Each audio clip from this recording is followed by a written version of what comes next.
Halatu terkikir ra'i. Ra harfinin ince okunan halları. Deməli, dediyimiz kimi 4 dənə halı vardır. Birinci halı İzə kânetir ra'u məksura. Mesela gördüyünüz kimi ra hərfi kəsrəli gələrsə.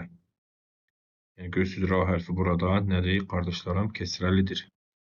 Kerim, yəni ra hərfini ince koyacağıq. Burada da eyni cür. Rih, rihun, rih, yəni ru olmaz. Məsələn, bəzi qardaşlar oxuyurlar. Karim, karim, yanlışdır. Düzgün oxunuş. Kerimun.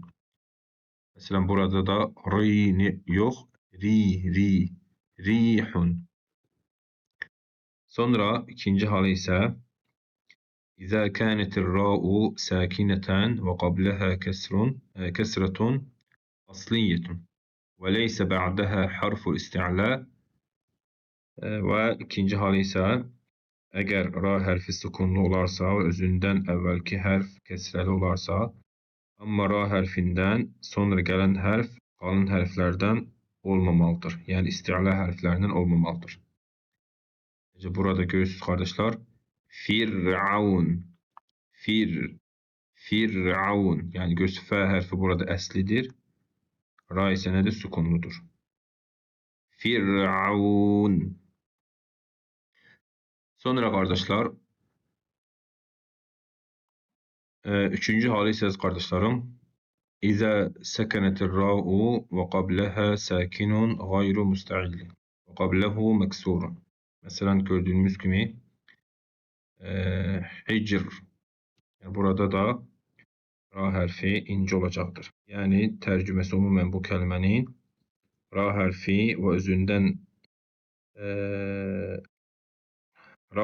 özündən əvvəlki hərf sükunlu olarsa, onlardan əvvəlki hərf kəsrəli olarsa. Görürsünüz burada ra hərfi sükunludur. Özündən əvvəl gələn cim hərfi də sükunludur.